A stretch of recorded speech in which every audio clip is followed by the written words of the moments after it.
Morning students, आज हम पढ़ेंगे geography chapter 6 agriculture part 2। First part में हमने रिलीफ फीचर्स के बारे में पढ़ा था, जिनमें नेचुरल और मैन मेड फैक्टर्स थे। आज के वीडियो में हम सबसे पहले पढ़ेंगे कंपोनेंट्स ऑफ एग्रीकल्चर सेक्टर कि एग्रीकल्चर सेक्टर के कौन कौन से कंपोनेंट्स होते हैं। फर्स्ट देखो, agri plus culture is equal to agriculture, the science of cultivation of soil, raising crops and rearing live stock.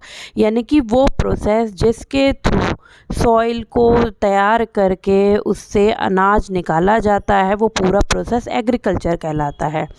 इसी तरह से है horticulture, the art of growing vegetable, flowers and fruits for commercial use. वो process जब सब्जियां, फल और फूलों को उगाया जाता है for the commercial purpose. Sericulture, the science of commercial rearing of silk worm, कि कमर्शियल सिल्क वॉर्म्स की जो कमर्शियल रियरिंग की जाती है, यानी कि सिल्क वॉर्म से जो सिल्क प्रोड्यूस की जाती है, उस पूरे प्रोसेस को सेरिकल्चर कहते हैं। Now pisciculture, the art of breeding of fish is specially constructed tanks and ponds. वो पूरा प्रोसेस जिसमें फिश को पाला जाता है वो कहलाता है पीसीकल्चर। अब है viticulture, the art of cultivation of grapes. जब ग्रेप्स को पूरे प्रोसेस के थ्रू तैयार किया जाता है, उस प्रोसेस को कहते हैं विटिकल्चर। अब देखो, जो भी हम एग्रीकल्चर एक्टिविटीज़ करते हैं वो पूरा एक प्रोसेस होता है जिसको हम फार्म सिस्टम के नाम से काउंट करते हैं। Some of the operations involve in the system are plugging. अब ये देखो, आपको ये टेबल दिखाई दे रहा है। फार्म सिस्टम में कौन कौन सी एक्टिविटीज़ जो होती है वो इन्वॉल्व होती हैं। 3 प्रोसेस होते हैं उसकी, इनपुट, प्रोसेस एंड आउटपुट। यानी कि सबसे पहले किस चीज़ की ज़रूरत पड़ती है, फिर क्या क्या प्रोसेसिंग की जाती है, एंड देन हमें उससे क्या मिलता है। इनपुट में आपका आता है machinery, seed, fertilizer, storage, labour. ये सभी चीज़ें जो होती है वो प्राइमरली होती है किसी भी एग्रीकल्चर एक्टिविटी के लिए। उसके बाद होता है processing, ploughing, sowing, irrigation, weeding, harvesting की। सबसे पहले लैंड को तैयार किया जाता है, फिर बीज बोया जाता है, फिर उसकी सिंचाई की जाती है, फिर उसमें से अनवांटेड जो थिंग्स होती हैं उनको हटाया जाता है, और जब फसल तैयार हो जाती है तो उसको काटा जाता है। फिर उसके बाद आता है आपका जो हमें इनसे आउटपुट्स मिलते हैं, वो है wool, crops, dairy product, poultry farming and product. ये पूरा जो प्रोसेस है वो फार्म सिस्टम कहलाता है। अब एग्रीकल्चर जो है वो बेसिकली 2 टाइप्स की होती है। First subsistent farming, second commercial farming. Subsistent farming is practiced to fulfill the needs of the family. Subsistent farming जो है वो फैमिली की नीड के लिए की जाती है। इसमें जो भी फार्मर्स होते हैं वो अपनी और अपनी फैमिली की कंजप्शन के लिए ही वो फसलें बोते हैं। Variety of crops are grown by the farmer, और फार्मर्स अपनी नीड्स के अकॉर्डिंग इसमें क्रॉप्स को ग्रो करते हैं। बहुत ही लो लेवल की टेक्नोलॉजी यूज़ की जाती है, ना के बराबर मशीनरी का इस्तेमाल किया जाता है, और इसकी जो प्रोडक्शन होती है वो भी बहुत ही लो होती है, only for the family consumption.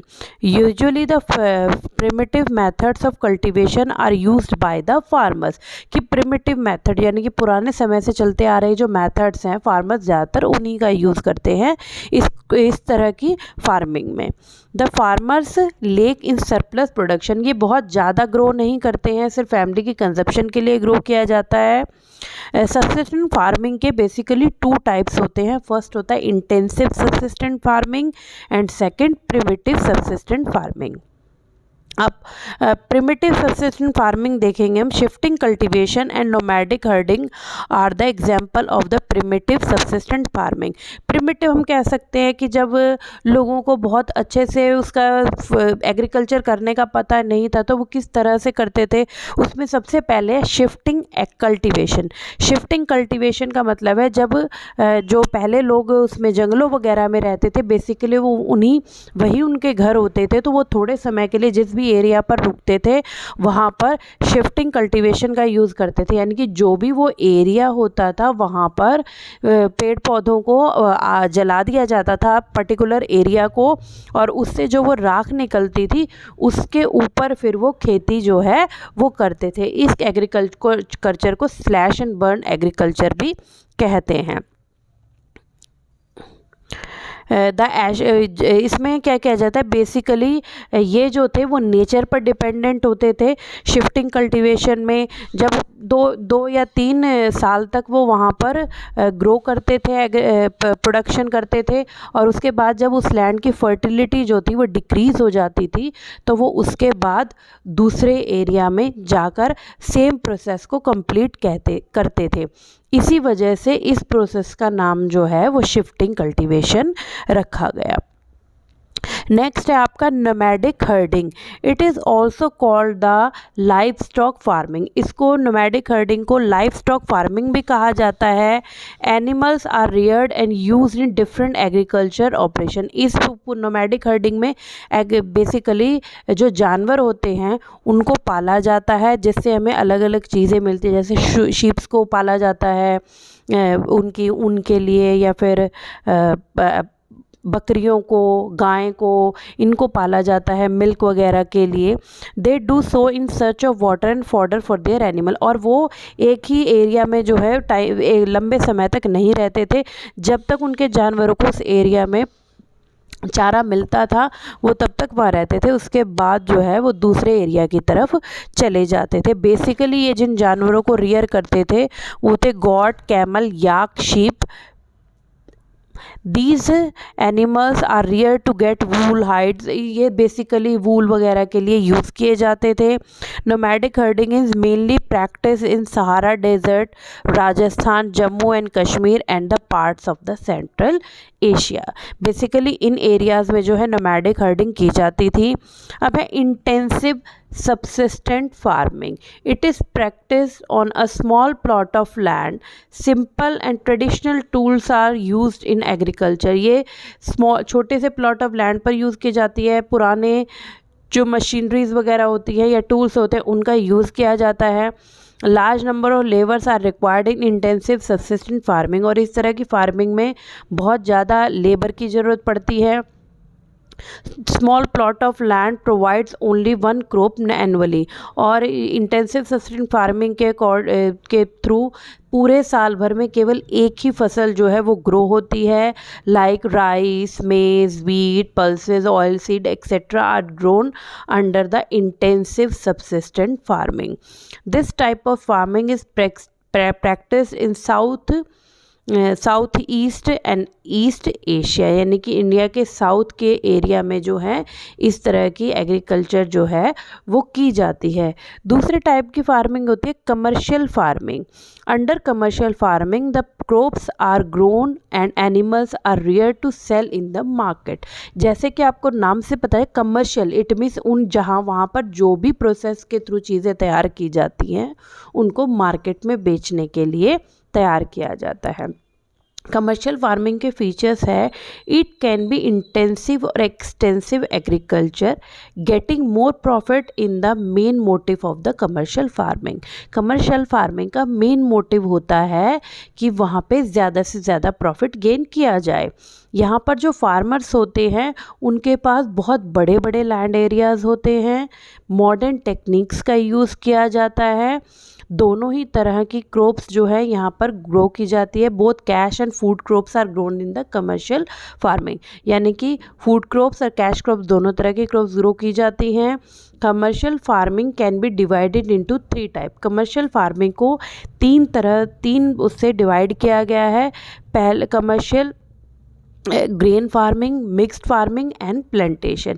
Commercial grain farming में क्या होता है, commercial grain farming is practice on large farm spreading over hundreds और थाउजेंड्स ऑफ हेक्टेयर। ये बेसिकली यहाँ पर ग्रेन्स का प्रोडक्शन किया जाता है और बहुत ज़्यादा बड़े बड़े लैंड एरियाज़ होते हैं। यहाँ पर गुड क्वालिटीज़ के सीड का यूज़ किया जाता है और साथ ही साथ बहुत सारी मशीनरीज़ का यूज़ किया जाता है। Commercial grain farming is the crop for selling purpose. यहाँ पर जितनी भी क्रॉप्स ग्रो की जाती है उनका पर्पस सिर्फ मार्केट में बेचकर उससे प्रॉफिट कमाना होता है। बेसिकली ये जो है आपके टेम्परेट ग्रासलैंड्स के एरिया में ग्रो की जाती है, जैसे Asia, Europe and North America. Due to extreme coldness only a single crop is grown. बहुत ज़्यादा ठंड के कारण ये सिर्फ एक सिंगल क्रॉप है जो उस एरिया पे ग्रो की जाती है। Wheat and maize are the main crop. जो कमर्शियल ग्रेन फार्मिंग के थ्रू जो क्रॉप्स ग्रो की जाती है वो है वीट और maize. Due to large scale production of wheat and maize the specific area of commercial grain farming is called the granaries of the world. और जिस एरिया पर ज़्यादा से ज़्यादा इस तरह के ग्रेन्स को ग्रो किया जाता है उन एरियाज़ को ग्रेनियर्स ऑफ द वर्ल्ड कहा जाता है। अब आगे देखो, आगे हम पढ़ेंगे मिक्स्ड फार्मिंग के बारे में। In mixed farming life stocks are reared along with farming of food and fodder crops. कि मिक्स फार्मिंग होते हैं कि इसमें फूड और फॉडर होती है, जो जानवरों को चराने के लिए चारा होता है, वो दोनों ही इकट्ठा वहाँ पर उस लैंड एरिया पर ग्रो किया जाता है। Both the activities are practice on the same farm land. दोनों ही एक ही लैंड एरिया पर ग्रो किया जाने की जो फसल उगाई गई है उसके बीच में ही बीज डाल दिए जाते हैं जिससे जानवरों के लिए भी चारा निकल आए। In mixed farming cereals and vegetables are grown as food crop while alfa and lucerne are grown as fodder crop for the animal. इसमें सीरियल, वेजिटेबल्स वगैरह फूड क्रॉप्स ग्रो की जाती हैं और फॉडर के लिए अल्फा जो जानवरों के लिए इस्तेमाल की जाती है वो उसके बीच में ही ग्रो कर दी जाती है। Specially the dairy animals and poultry are kept to get milk product and specially meat. और बहुत सारे तरह के जानवरों को जो है वो पाला जाता है जिससे उनका दूध या उनके मीट को जो है वो मार्केट में बेच के प्रॉफिट कमाया जा सके। The yield is high while enables the farmers to maintain a high standard of living। और इसका जो खर्चा होता है वो बहुत ही ज़्यादा होता है, इसलिए फार्मर्स जो है वो बहुत ही अच्छे प्रोसेस के थ्रू इसको ग्रो करते हैं। नई टेक्निक्स का यूज़ किया जाता है, जानवरों की अच्छे से अच्छी ब्रीड को वहाँ पर रखा जाता है, अच्छे एग्रीकल्चर लैंड के लिए अच्छे फर्टिलाइज़र्स वगैरह का यूज़ किया जाता है जिससे ज़्यादा से ज़्यादा प्रॉफिट हो सके। Mix farming is practice in south Africa, south east Australia, Europe, New Zealand, Argentina and eastern USA. Mix farming जो है वो ऐसे एरियाज़ में बेसिकली ग्रो की जाती है। Now plantation, this type of agriculture is firstly introduce by European. Plantation जो है फर्स्टली जो यूरोपियन इंडिया में आए थे उनके थ्रू यहाँ शुरू की गई थी या वर्ल्ड के अलग अलग पार्ट्स में शुरू की गई थी। Under the plantation a single crop of sugar cane, tea, coffee, banana, cotton, rubber and cashew is grown. इस प्रोसेस के प्लांटेशन क्रॉप्स के थ्रू सिर्फ एक पूरे साल भर में एक सिंगल क्रॉप जो है वो ग्रो होती है जिसमें आपका ये शुगर केन, टी, कॉफ़ी वगैरह काउंट किया जाता है। Plants of some specific crops are prepared in nurseries and then transplant in fertile farms। और इनके जो प्लांट्स होते हैं वो पहले नर्सरी में उनको वो डेवलप किया जाता है और उसके बाद उसको लैंड एरिया में प्लांट किया जाता है। The plantations are done on very large estate. और ये बहुत ही बड़े बड़े एरिया होते हैं जहाँ पर प्लांटेशन क्रॉप्स को ग्रो किया जाता है। Plantation require huge capital investment and cheap skilled labour. और प्लांटेशन के लिए बहुत ज़्यादा पैसे की ज़रूरत पड़ती है और साथ ही साथ स्किल्ड लेबर्स की जो इस काम को अच्छे से जानते हों। The producer are process in the farm in the nearby industry. और ये जितनी भी प्लांटेशन क्रॉप्स है ज़्यादातर ऐसे एरिया में डेवलप की जाती हैं जहाँ पर इनसे रिलेटेड जो इंडस्ट्रीज़ होती हैं वो नज़दीक ही हों। A developed transport network is essential. और ऐसे एरिया में डेवलप किया जाता है इसको जहाँ से, क्योंकि ये जितने भी क्रॉप्स होती हैं वो हैवी और बल्कि होती है जिनको इंडस्ट्रीज तक ले जाने के लिए रोड्स की ज़रूरत होती है। Plantation agriculture is mostly practiced in the tropical and subtropical areas of the world. ये बेसिकली ट्रॉपिकल और सब ट्रॉपिकल एरियाज़ में ग्रो किए जाते हैं plantations. These plantations are common in India, Sri Lanka, Malaysia and Brazil.